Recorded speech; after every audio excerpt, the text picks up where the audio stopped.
doing a motorcycle, which would be about $20,000. We're doing a bicycle, which is going to be a human-powered hybrid electric bike, which I expect will probably be in the $800 to $1,000 range, something like that. And that's right now where the product portfolio is. Wow. I'd also like to do a shifter cart for kids. So something which is an actual four-wheel vehicle, but you can't license for the road, but could get kids interested in making a vehicle, because I see that as one of the long-term critical vulnerabilities of the entire movement or maker movement around vehicles, is getting kids interested in being part of their driven environment. Right. And so doing a shifter cart... It really depends on the age of the kid. Up until the age of 8, all kids are makers or tinkerers. Right. It's after that. Yeah. So we really want a way to kids can't build cars. They don't, they can't buy them, and they can't use them, because no government in the world lets a 7-year-old drive a car. And so, but they can drive toys, and those toys are very meaningful in their education and their learning. The freedom that a child has easily at 7 years old when they get in a little vehicle and they can tootle around is awesome. Yeah. And allowing them to tinker and do those kinds of things would just be great. How many microfactories are there in the world right now? Just one. And there'll be a second one by October 31st, and a third one, with any luck, by the end of the year. And those will all be domestic in the United States. But we are working very hard to identify international candidates for microfactories, and that's part of why I'm here in Seoul today, and have spent so much time all over the world looking for good candidates. Where's the second one? Remind me. This is City Hall right here. Oh yeah. Second one will be where? Las Vegas. Oh, Las Vegas. Yep. Met a very interesting project there, which I'm inspired by. Who is that project? It's called the Downtown Project. Oh yeah. And yeah, really inspired about it because they believe in a return on community, and that's their whole metric for justifying projects that they take on. And basically, they want businesses that increase the number of collisions, as they call it, of value that happen in the town. And so we're super excited to be part of that, because it allows us the opportunity to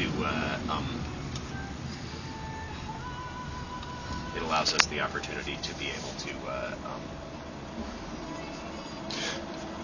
drive things forward for them and provide a return on community that they couldn't access. Yeah. Vehicular development is not something that most places can do. Wow. Can you talk about the cost structure a little bit? What can you share about like the revenue model, like for other people's learnings, like ourselves, regarding the car? So you've sold 60 Rally Fighters. What do the economics look like for revenue from that? So economics for a vehicle is typically as you start, if it just depends what market you're in and what you're doing, but you need to make a certain number per month. And if it's, if you're making 1 per month, that's too few. If you're making 20 per month, depending upon how big your infrastructure is, that's probably too many to be able to do in a simple factory.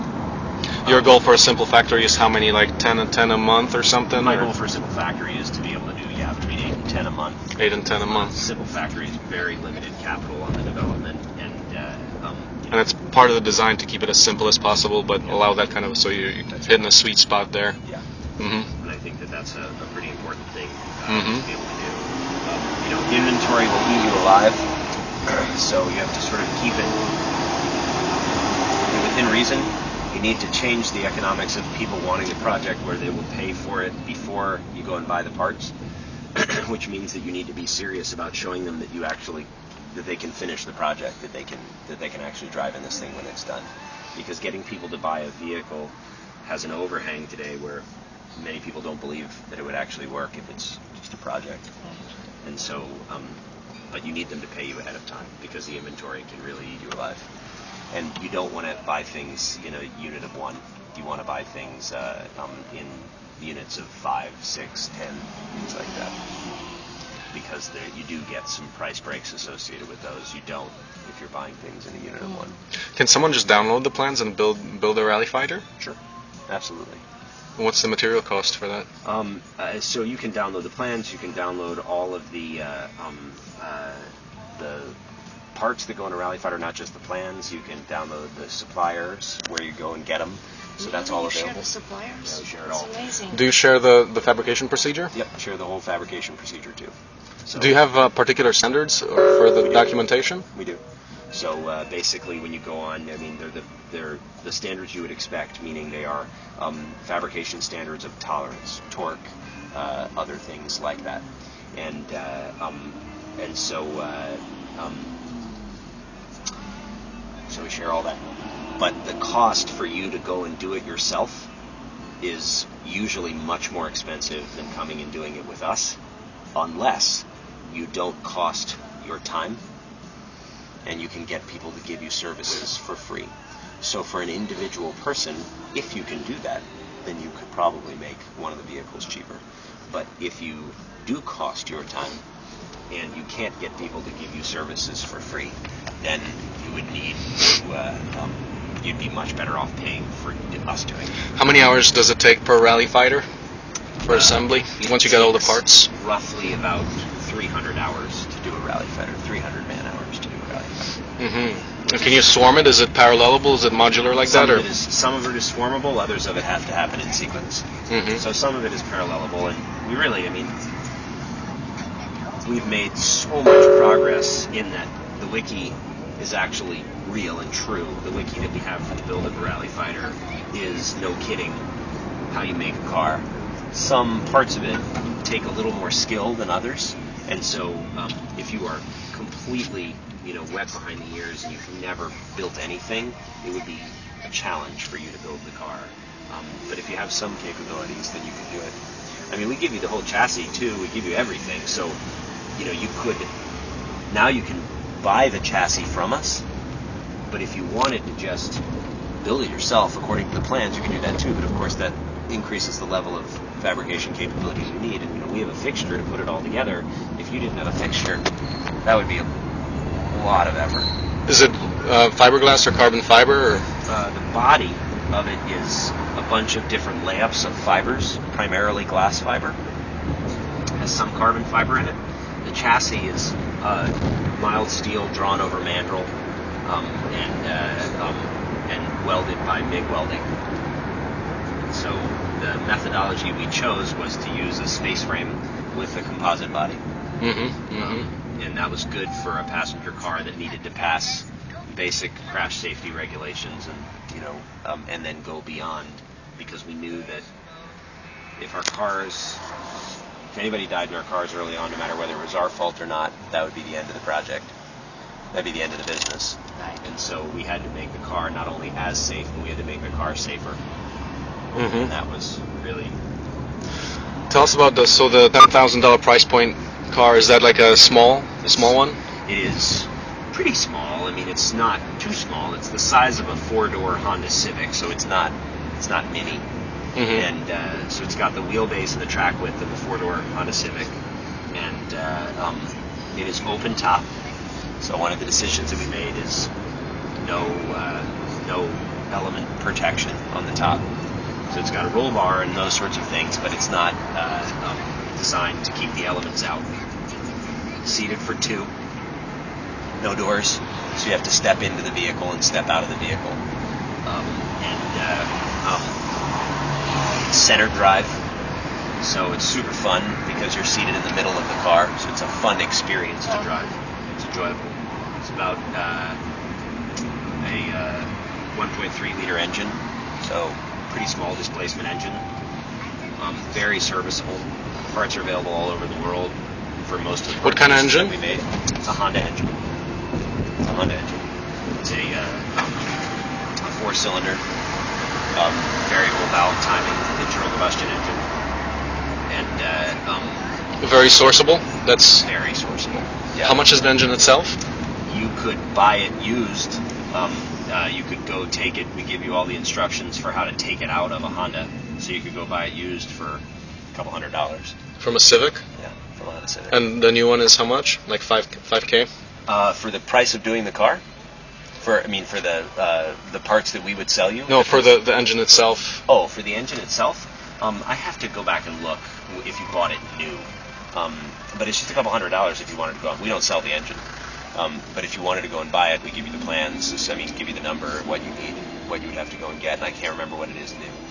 But I think that the way we come to the $10,000 figure is the price of all of the components that you would need new, plus going and buying a powertrain that is in a vehicle that you take out of a pick and pull yard. Powertrain including engine? Yeah, that includes engine. So you would get a certain piece to the powertrain, like the transmission and the exhaust, the engine, and those are the primary. So you can make a replicable model based on pulling old engines out, or Yep. up to what level of production? Like, I think that would be. We're talking in the tens of thousands of units. I think that you begin to affect the prices in the aftermarket, depending upon what market you're in. If you get into the hundreds of thousands of units, but in the tens of thousands of units, they're enough. and how many of those drivetrains are there out there? Like hundreds of thousands? Thousands of them out there. Yeah, hundreds of thousands of them. And so, to provide a ready market for people where they know that they can sell just for the value of the powertrain is a good thing for folks. So you can you can go to a junkyard and have them how do you verify that the engine works and all that? Like, is that easy to go? It's most of the pick and pull yards have usually pulled the engine associated with it if it's something that can be useful, or they will classify what part of the car was broken and that kind of thing. And so you can make a guide for people if the yard doesn't do that. But generally, you'll get the information from the yard. If they've bought a car, they know what the value of it is. So they know what was broken and what was not. What kind of lifetime are you considering for these cars? Like, if it's a used engine, then what are you considering for useful service life? There's no reason why a car, if you use it in its service capabilities, couldn't get you 200 to 300,000 miles. Cars that are well maintained can get you much more than that. And so, I think that if you decrease the weight on a vehicle, if it's not a diesel engine, you decrease the weight, you can usually get more out of it. What MPG are you looking at for this one? For this vehicle, I'd like to see us be in the 40 mpg range. It's a internal combustion engine, lightweight vehicle, not a relatively new powertrain, so it's not taking advantage of some of the latest functionalities that are out there, like shutting down of cylinders when you're not using them and other things like that. But to get 40 miles per gallon on a powertrain that costs a couple $100 is great. Yeah. This is so far above the corporate average fuel economy of all developed economies that it's not the same as 58 miles per gallon that you could get in a Prius plug-in hybrid, but the cost is so much less, and the ability for you to be able to make a decision and be part of that is a great advantage. Has Joe Justice ever contacted you regarding using your platform for? Yes. Is he going to do that, or? I don't think so. And we talked about it. We invited Joe. I even invited Joe to come work for us, and I said, why don't you come and pursue the WikiSpeed project at Local Motors? Yeah. And Joe is conflicted right now because he has a side job, and the side job is what he really does, and then his WikiSpeed is a part-time thing. You call it a side job? What'd you say? Call it a side job? Yeah. Yeah. Called a side job. So. Right. So that's a problem too, which was disappointing. In fact, it was a little awkward because what I didn't know is that Joe was on the phone with his boss when he called me to talk about it. But I thought she worked with him. I didn't think she was his boss. And so you're poaching in the front of the conversation, boss. and I was like, Joe, you should just come over with WikiSpeed and let's do it. Let's push the modular car as far as you can do it. And let's get people to do this. Be the community manager for a modular car. And then I realized that was his boss. And that's the reason why she gets on the calls, because the business that he's in is, I think, tangentially related Yes, consulting yes. business, Is it? and it sells Yeah. it sells agile development for hardware. Oh, that's products. right. That's right. Okay, that's Yeah. what he does for So his agile. they're very bought off on this whole subject of agile development, and so they love it that Joe's doing this thing because it helps increase the trade craft and learning and other things like that. But they certainly don't want to lose Joe. Right. That was a little awkward, Yeah. but it was all good at the end. I think she laughed and I laughed and Yeah. that's that. But I love his passion, and I think I love the things that he's getting done. Mhm. And I mean, the other thing that you haven't asked, but I think is important, is there are going to be so many people that pursue this kind of stuff, and there ought to be. We need small-scale manufacturing in a lot of industries, and we need it in the car industry from a number of people. I don't believe that for communities that we will have millions of communities. I just don't think that's logical. I think that there will be communities that develop around pillars of passion as the internet has allowed people to share. So it's sort of like, how many friend-based communities can there be? And of a large scale where the function is simply to share location and pictures, I just don't think there'll be that many. There's Bostu, there's Facebook, there is, all of the ones that are in different countries where Facebook hasn't had as much penetration, but they're not that many. You could probably